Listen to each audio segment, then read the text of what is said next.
This question comes from Mike, who says, is there a chance that the government might raise the top income tax rate?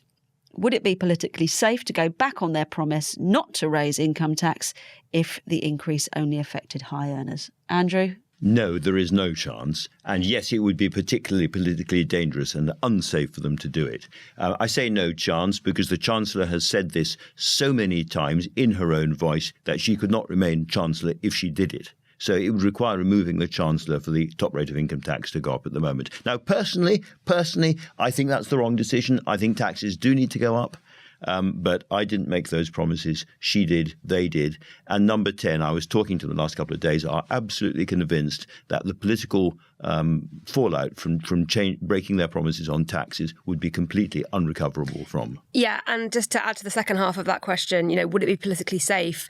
Because it only affects high earners. We have seen the backlash on tax changes that affect the wealthiest. We've seen the continued backlash in the media for the Conservatives on VAT on private schools, for example. And we know that only the wealthiest parents send their kids to private schools. We know that it's a sort of that's a tax change that only affects people who can afford to pay 15, 20, 30,000 pounds worth of private school fees. And still that has been framed as this is a tax on aspiration. This is a tax on, hardworking parents or the rest of it. So if that's what the messaging has been on that, you can imagine what the messaging would be like if they raised the top rate of tax. And the idea that because it only affects the wealthiest, the Conservatives and the media would go, oh, okay, that's fine then. That doesn't count as a broken promise. That's not how it would be a broken promise, wouldn't it? Andrew, but you say Rachel Reeves could only do this and then resign. I seem to recall you mentioning at the end of 2024 that you could foresee this could happen. I have heard the argument that so great is the political squeeze on public spending coming forward. And, Labour MPs are already panicking about it. And this is before the spring spending review, which is going to be very, very bleak indeed. I was talking to Gus O'Donnell, the former head of the Civil Service. He said it's going to be God himself. The voice of God says it's going to be really, really nasty. So, the pressure for some change of direction on taxes, generally income tax perhaps in particular, or a wealth tax is there. But because of that, and I can see the logic for doing that, and because of that, it's always possible. I said, Prashad, no chance at all. There is a minuscule chance. But for that to happen, Rachel Reeves would have to resign first. And she could say, I'm resigning with honour. I hadn't realised how great the problem was. I hadn't realised the international situation, but I made the promise. And as it were, give her successor and Keir Starmer the cover for a more expansive economic policy than we have at the moment. I just think it is incredibly unlikely. I said that partly as a joke. Our colleague George Eaton has written about the fiscal nightmare facing the Chancellor this week. And obviously yesterday, many of the newspapers leading or covering prominently the nightmare going on in the bond market. 30-year bonds on government debt are at their highest level since 1998, pre-crash. This is how big a problem are Labour facing? Big. So essentially, the changes in the bond market have wiped out any fiscal headroom that Rachel Reeves thought she was going to have. And basically what it means is servicing our debt has got more expensive, which means we're going to be spending more money on that. So even less money into all the departments that desperately need it. And it is worth pointing out that this isn't a uniquely British problem. This is driven in part by global factors, what's going on in America, the anticipation of Trump's second presidency.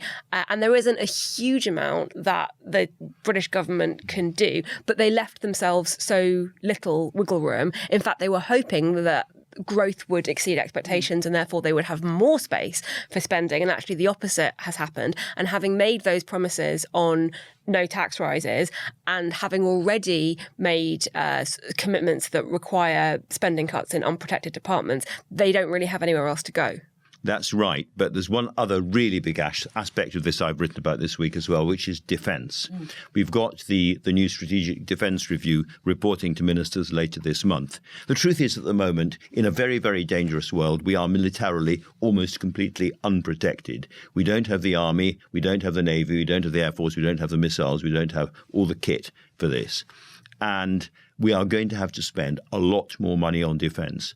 And that's just to stop things like, for instance, the Russians cutting some or all of the 60 cables we depend upon for the internet, and oil and gas cables as well. This is an incredibly dangerous and immediate problem for us. It can't be kicked into the long grass. There is going to be one hell of a fight between ministers and politicians over the course of this year about how we're going to get more money for defence. It may be impossible, but it comes at a time when Trump is now demanding 5% of defence spending, GNP. I mean, we're nowhere near that. We're 2.3. Yeah. But actually, I mean, I was talking to someone who's been involved in all of this. We're 2.3, which is quite a respectable NATO figure, Britain, at the moment. And ministers keep saying, well, we're towards the top of the NATO tree, nowhere near the poles or the Baltic states, but quite high up. However, that 2.3% includes Trident, which is very, very expensive. If you look at our non-Trident, our conventional defence spending, it's 1.6% of GNP, much lower. It's going to have to come up a lot. And there is absolutely no sign where that money can come from, will come from. And it was on that issue I thought perhaps the government could go to the country and say, we're really sorry. The world is so dangerous. Russia is so aggressive at the moment.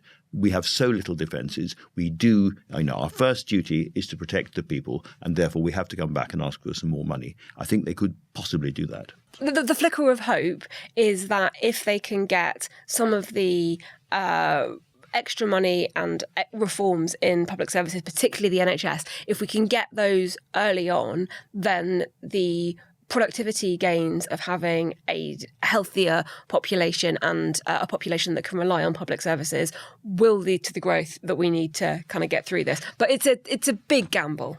We have said all the way through, I think, in New Statesman, that we think that the strategy that Rachel Reeves is pursuing is a sensible strategy. If you keep, corporate tax levels absolutely constant for 4 years, you've got a stable government for 4 years, you've got deregulated pro-growth laws for 4 years, then you may very well become a magnet for inward investment. You might start to see the growth that will save us all. And this does come at a time when, we're in terrible trouble, as we've just been describing. So are the Germans, so are the French, in many cases worse than we are. You look around the world, compared to many countries, we have what should be a stable government for the next 4 years, which is why Elon Musk is trying to upend it. But nonetheless, we have a relatively stable government. It is not impossible that we do get the growth. The trouble is, it's likely to come too late for the next election. Well, on that happy note, I actually want to end on a slightly lighter note and revisit a listener question that we received in May, the day after the general election was called, about our political predictions. And this person asked us to give our 90, 50, 10 predictions for the year in British politics. So something that we were 90% certain would happen, something that was 50% certain to happen, and our kind of rogue or hot take 10% chance of what might happen. So I want us to do that again, a little less than a year afterwards. But first, let's revisit what we had to say at the time when I was joined by our then political correspondent, Freddie Hayward, and business editor, Will Dunn. 90% I'm going for Labour win the election with a majority. Boring. Bit boring, yeah. My 50%, sticking with very narrow party politics, is Kemi Badenoch will be the next leader of the Conservative Party. And my 10%, I'm going for Nigel Farage to get an official role in the Trump White House. Well, what have you got? So 90%, I think one or more councils will issue Section 114 bankruptcy notices. 50%, I think there's 50% chance of a bank rate cut before the election. I'm mad. 90% not going to happen. Tory majority at the election, almost certainly not going to happen. 90% I'm going to go with, and I know this is a big concern in Labour, and it has been for a while now, that there's going to be a big issue with the prisons within their first year, whether that's a prison riot or a break or whatever it might be. 50% I'm going to go that the Lib Dems become the third party in Parliament again. My 10% was exactly the same as yours, Hannah. That I think Nigel Farage, given what he said about the fact that he wanted to focus, ever the patriot, he wanted to focus on the US election rather than the British election, either that he has some role in Donald Trump's campaign or he gets a big Fox News media gig. Well, I think fairly good scores there. well, 2 out of 3 for me. Not bad. Not bad. Unsettlingly good. I'm very intimidated now. I'm not going to say anything because I can't beat that. Well, we were wrong. Freddie and I are wrong on Farage, but for good reason. Very good reasons. Yes. Andrew, lead us off. 90%. 90%. I'm gambling here. Reform comes second in the May local elections. 90%. Okay. So that's being bold, but I'm being bold. 50%. There is a massive cabinet reshuffle which removes at least one of the top figures in the government, by which I mean Foreign Secretary, Home Secretary, Chancellor. The big four. Okay. Yeah. 10% chance there is a serious move against Keir Starmer by Labour MPs by the end of the year. Okay. Well, my 90% was going to be that Elon Musk and Donald Trump fall out, but to be honest, I think that's 100% chance. So my 90% is that the debate over voting systems, first past the post versus proportional representation, comes back into the spotlight. And actually, we kind of saw that this week. On Monday, Westminster Hall debated that ridiculous petition on having a new election, and Nigel Farage basically stood up and said that there was a loss of faith in the entire system and in the two-party system of government. And I think with Nigel Farage saying that from Reform and the Lib Dems and the Greens and some of the independent MPs pushing hard for it from the left, that debate is going to come back. Not that we're going to have PR this year, but that it's going to become a sort of hot topic of political discourse. 50%, I think the Tories might replace Kemi Badenoch. I think it depends a lot on the local elections, but I think, you only have to look at what Robert Jenrick is currently doing. He is not done running that leadership campaign.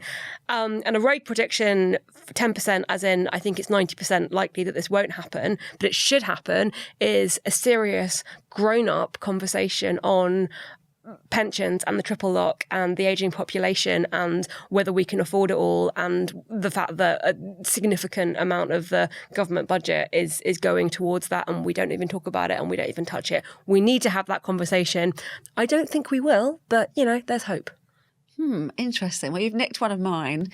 Sorry. So 90% going against Andrew, 90% confident that Keir Starmer will still be firmly in place as leader of the Labour Party and Prime Minister. I said 10% that he'd be Yes. challenged. Oh, actually, we're exactly in the same position. 50% that there will be fewer Labour MPs than there are of today, as in some will have the whip withdrawn or choose to resign the whip. And 10% I was going to say that Kemi Badenoch wouldn't be Conservative of the Party. Oh, it's higher than that. Okay, so I'm going to have to come up with something else, rogue, and that is, I don't think this will happen either. I'd really like it. So in a similar vein to your pensions thing, 10% chance that Andrew Dilnot is right and that a review of the dire state of social care can be completed within the next 12 months and then actioned.